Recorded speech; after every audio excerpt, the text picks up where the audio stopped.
Ciara, welcome to the Girls for Greatness podcast. It is so wonderful to have you here. I really appreciate you taking the time to chat today. I know I'm so excited to be kicking off season 4 with someone who's so well versed in so many different areas. I feel like just from reading through your bio and our discussions before, I just think it's awesome. And I think you're really going to shed some light on some really awesome topics today for my audience. But just tell us a little bit maybe about you and where you're from, and then we can kind of dive in. That sounds good. Well, congratulations on 4 seasons. That's you. awesome. Thanks. That's amazing. And I get to be part of it. I'm so excited for our conversation. Yeah. So I am a 3rd generation entrepreneur. I've been around small business always. Born and raised in North Dakota, where it's very cold in the winter. So we like to say we have tough skin, lots of variety in our wardrobe, from tank tops to, down coats. But just have been around small business. I love talking all things small business. I have a couple kids that are almost out of the house, and a great Pyrenees, and an awesome husband. And I'm just really enjoying where I'm at in the journey right now. So I'm excited to visit. That's awesome. That's awesome. And North Dakota, it's funny. I actually just remembered I visited a college in North Dakota, in Fargo. I looked NDSU at that. Probably. Yep. I looked at that for volleyball, and I did like it a lot. It was they have a great volleyball. Yeah, it was great. It was just so flipping cold when I was there. They should not bring recruits in the winter. Oh my gosh. Is it like 60 below here? And I grew up in Iowa, so it's not like I wasn't used to the cold anyway. So, it's all good. It's all good. But tell us how maybe, I shouldn't say how, but maybe where your entrepreneurial mindset to begin with kind of came from. That was one of the first questions that popped into my head. Was just because I feel like sometimes we're hardwired for certain things. And sometimes, like I was a Spanish teacher for a while. My dad was from Argentina. So I feel like that piece was always kind of present in my life and kind of pushed me in that direction for a while. Right. But I'm curious for you, like how that played out for you. You know what? I think it's how I'm made. I mean, as a little child, I was always lemonade stand. Let me handle the garage sale. We would put on these little productions with our cassette tapes in the backyard, and I'd sell tickets to the neighbors. I was always, creating things, taking my little wagon around. And then as I grew older, into my teens, I started knitting and creating jewelry, and we'd go around all the beautiful small lakes in Minnesota, all the lake towns. And I'd go into the boutiques with my little wooden box my dad had made me and all my samples. And I'd go up to the counter, here's my line. Would you be interested in carrying it in your store? So I've always been trying to create value out of nothing and trying to find opportunity and sell. It's just, I think it's just how that's really cool. It was made. Yeah. Yeah. Even from a young age. That's really neat. Yes. Did you go to school for business then? No, I actually went to school for flute, for music. I love it. Yeah. I played the flute too. Oh my goodness. Yes. So I was like, well, I played the flute and I loved it. I love competing and performing. But I was in the middle of college. I was probably 2 years in, a year and a half in. I remember talking to my dad and I'm like, what should I do? I don't want to teach flute. Mm-hmm. I like to perform, but let's face it, there's 2 flute players in every orchestra, and it's pretty competitive and you don't make any money doing it. And I just couldn't figure out how I could choose a career. I was never very interested in school, like choose a career, sign up for something, get boxed in. I really struggled with the college piece, but at the same time, I was building my acting company that I had started when I was 13, homeschool kid, and it had grown and blossomed and I loved it. And I was like, why not just do that? So I ended up stopping college and just really building out the acting company. And that was my first, I want to say, like legit business. Wow. Built that over about a decade. And then that segued into the retail side of things. So yeah, very far from business and school. I have the school of hard knocks though. I've learned a lot the hard way. It's been very expensive. Yeah, I'm sure you have, but that's amazing. That's great for following your kind of gut instinct and, what you wanted to do. What inspired you to start Mamma Mia and Mode? I know I mentioned that in my intro, just a little bit about those businesses and was kind of the basis of those and what was behind them. But I'm curious for you, like how that kind of came to be, both of those businesses, because they were kind of almost simultaneous, right? In timeline. Right. So they're like twins. I had the beautiful twin and the ugly twin. So I was doing my acting company, got married. We had 2 kids. Harrison he would have been 2 at the time, got pregnant with Bella. And I was like, I just don't want to do the nonprofit thing anymore. The nights and weekends of all the theater. I just like, as a mom, I want to be home. So I decided retail would be better, nights, weekends, and holidays. So we'll throw that in there. Right. So anyway, we shut the acting company down. And my husband was like, well, what do you want to do next? And I was like, I've always wanted to have a store. I think that's what I'll do next. Never worked retail. But I thought, I want to have a store. And I was thinking, several years down the road, ended up opening up within the year and knew I wanted to build a brand. And so to have a boutique in Fargo, I needed to have something nobody else had. And so that maternity baby was, something that could set me apart. I could build it into a brand. So that's how we started with Mama Mia. And then, because we were already in retail, my husband was in trucking and his boss had accumulated salvage freight from different places that they hauled freight from. And he came to me and he's like, hey, Ciara, you're owning and operating a retail store. Can you sell these truckloads of excess inventory that we've accumulated? And so that's how we opened Mode. So 6 months later, we opened another store next door to Mama Mia.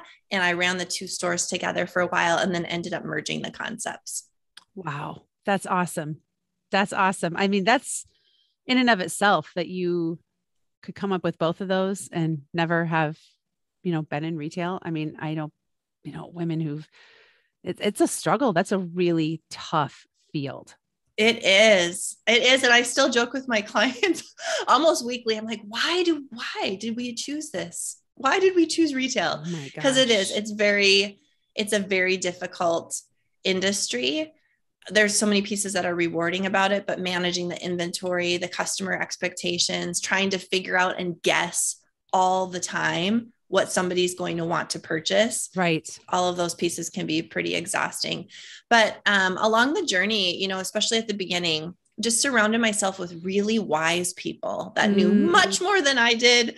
And that really helped, because while I hadn't worked in retail, I had built and created things. I had sold things before. I knew how to help customers. Sure. And, with that wise counsel that I had around me, I could always go and ask people's opinions and for their advice. That's amazing. Yeah. So how long did you have the 2 businesses before you merged them and then sold them? Right? Yeah. So we opened Mama Mia August of 2006, and then we ended up merging the concepts in 2008. Oh, wow. And we had opened Mode 6 months after Mama Mia. So I suppose about a year and a half separate and then merged them together.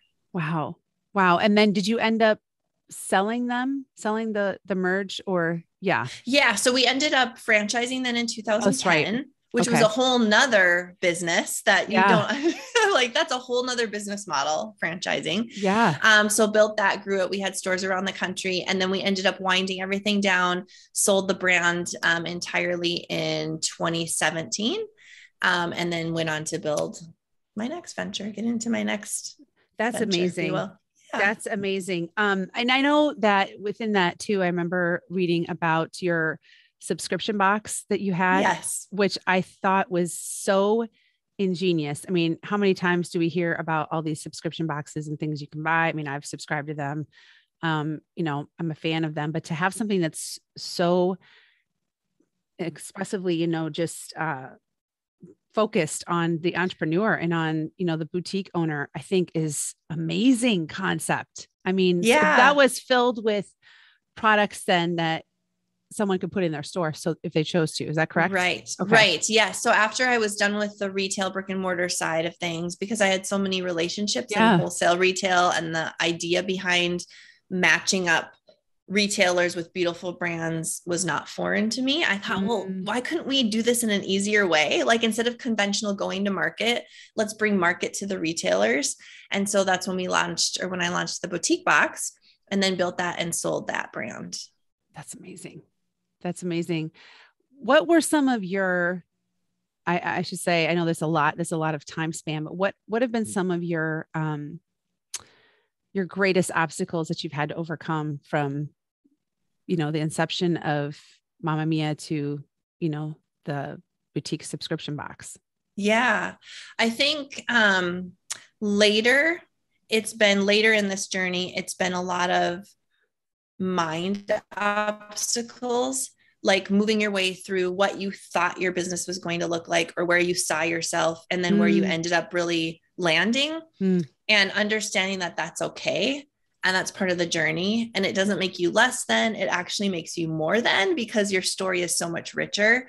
But having to work through that, I think at the beginning of the retail journey, working through the financial hurdles, but that caused me to be very creative, because I didn't come from money. I didn't have an inheritance. Yeah. We didn't have a massive, loan at the beginning. So how can I be creative with the resources I have to get the job done and get where, from A to Z, where I want to be.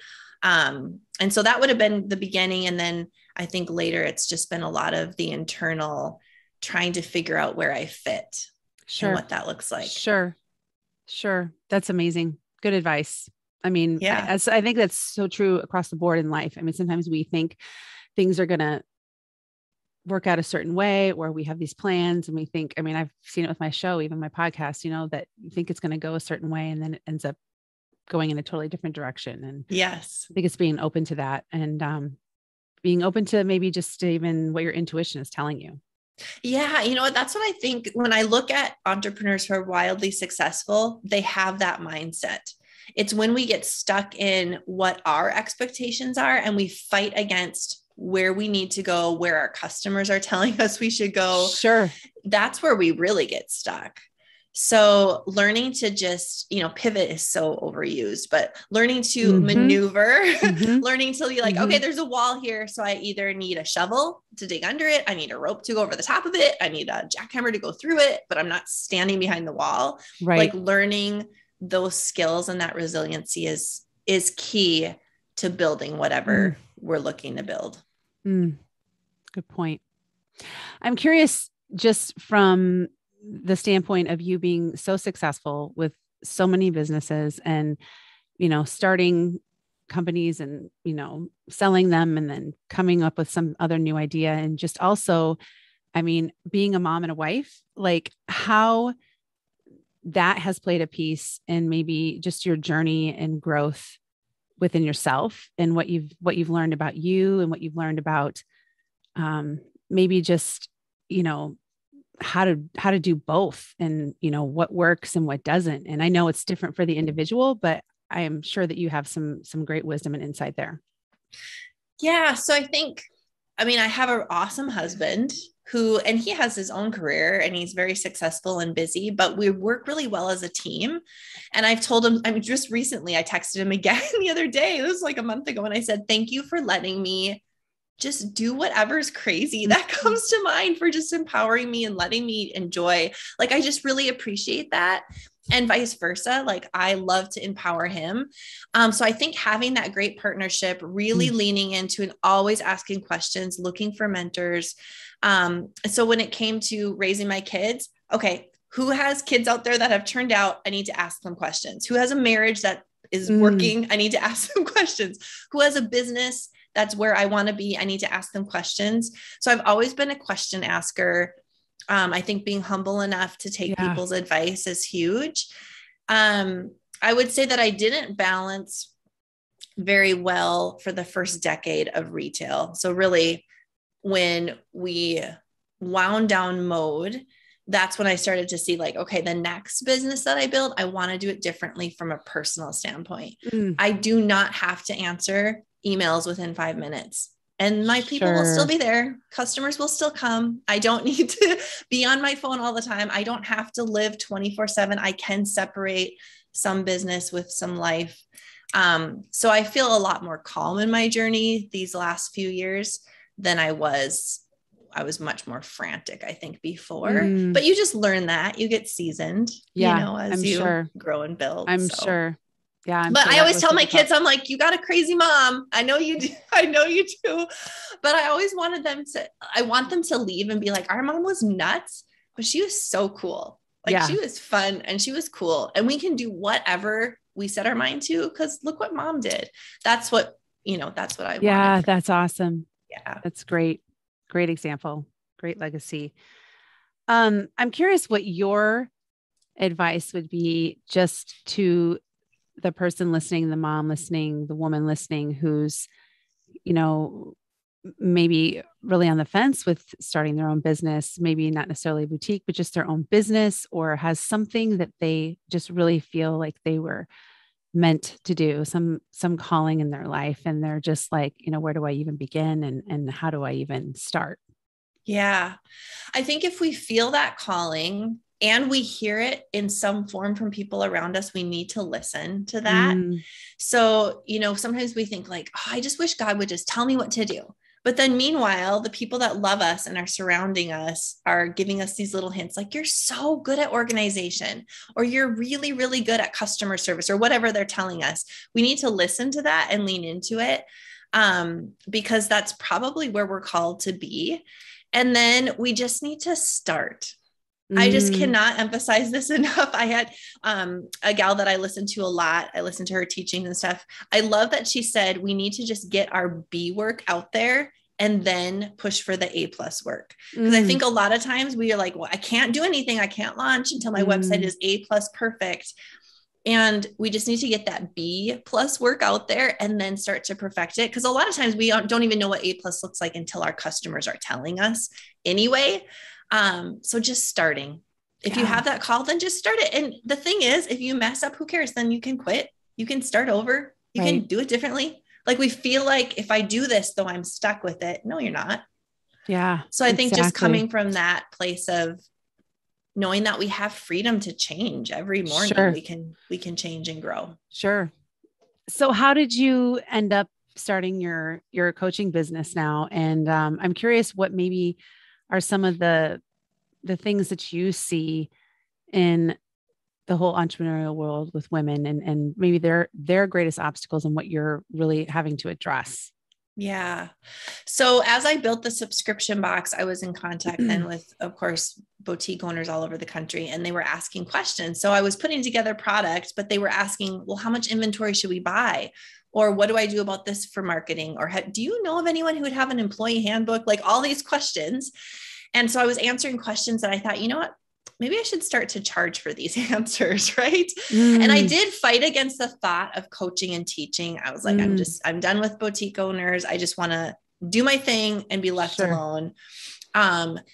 But God sent this amazing gal into my life. Her name is Lisa, and her husband had just passed away after they opened their boutique. And I was like, how could I not help her when I have the information? How selfish would it be for me to sit here and say no when I can help someone? And so that just blossomed into kind of a small beta coaching program, which then grew and grew and grew. And I absolutely love what I do, working with boutique owners. I think one of the things they struggle with is time management. So I hear a lot like, oh, I'm just a hot mess. And I talk about like, nope, no hot messes. Stop saying that as an excuse to not get things put together in an orderly fashion. So just helping them simplify information down so that you don't have to live in this hot mess, overwhelm, always running behind schedule, nothing's organized. That's what I do. So typically it's around numbers, but a lot of times our numbers play so much into how we run our business. So just simplifying the information down one step at a time. You've got this. Today is a new day. It's okay. Take a breath. We're good. That's awesome. That's awesome. I can see how that would be so helpful to so many out there who are, just in that space and feeling lost and feeling like it is a ton of overwhelm. Yeah. And the retail, I mean, because of social media specifically, it's just very fast. Retail's fast moving anyway, but when you can compare yourself to 40,000 pictures a day and what everyone's doing and what should I be doing this and this, it's too much. And so helping my clients just like, let's take it back to the center. Who is your customer? If your customer, and we just talked about this yesterday in one of my classes, if your customer is a 45-year-old mom of like me, right? My kids are almost gone and I have time. I'm probably not living on TikTok for shopping, right? Maybe I'm spending time on Facebook. So who cares if your neighbors have you don't have to do it. I told one of my clients, like, she said, I really need to get on TikTok. And I said, what for? No, you don't. Really? Yeah. No, you don't, unless your customer's there. So just helping clients just pare down and not feel like you have to do all these things. You just don't. You just need to do a couple things really, really well. That's so true. That's so true. I think that's one of the things we might've even talked about when we were talking on the phone before. And yeah, because I think I had said that, I think that's true with anything, you guys that are listening that, excuse me. I think we feel this constant need to have our hand in all of it. And, you gotta, I think, pick and choose, like you said, do a couple things well and be content with that. Yeah. That's a hard thing. I mean, I remember feeling that with, trying to balance LinkedIn and Snapchat and Instagram and Facebook. And, someone's said this very same thing, like, just pick one or two and figure out where your audience is going to spend most of their time. Yes. And that's where you need to focus. And I've learned to let the other ones go. Yeah. And it's very scary because we feel like we're going to miss out. Yeah. But what if that one person over there would find me on LinkedIn? Okay. Well, what if the 10 people that you actually could serve really, really well are waiting for you over here? And if you're so distracted over here, so it is hard to let it go, but it's a really good feeling. And you learn to become an expert at whatever you're doing instead of just kind of a quasi, I do everything sort of well. So true. That's so true. I love it. So much wisdom, Ciara, so much wisdom. I love it. There's so many other things I know I could dive into, but I'm just going to wrap up with a couple questions, just about you and just kind of get a feel for your take on these. But my one of my last questions is, tell me 3 words that best describe who you really and truly are. Oh boy. Confident, fast, and happy. Love those. Why'd you say fast? Everything I do is fast. I eat fast. I got my hair done yesterday and I was like, how long is this appointment going to take? Like, that's funny. I got to go. I run fast. Everything's fast. I've got so much to do in my day. I know. Like to sit. I get it. That's going to help you in your triathlon, I hope so. We were talking triathlons before. Okay. And my final question, tell me how you are striving to embody greatness in your life. Always learning something new. I love to learn. I like to hear people's stories. I like to learn, even with my clients, like learning their story. I like to figure out what I'm not doing well, how I can improve, what I'm missing. All the things. I just love to learn. And I think the more we learn, the greater we become at just being good people, deep people that anyone can sit down and have a conversation with. Because we have that depth. That's so true.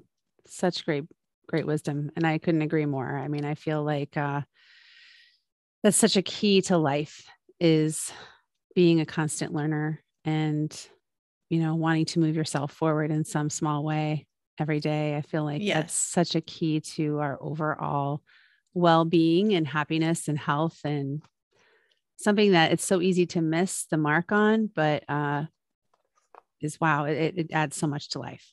It does. It really does. So thank you so much for taking this time. Thank you for sharing your story and just a little bit about your history and what it's taken to get there. I truly commend you. I think it's amazing what you've accomplished thus far. And I think it's awesome that you're taking so much of that knowledge and now, helping so many others who are finding themselves in the same situation and are just really inspiring so many. So thank you so much. Yeah. Thanks for letting me visit. I appreciate it.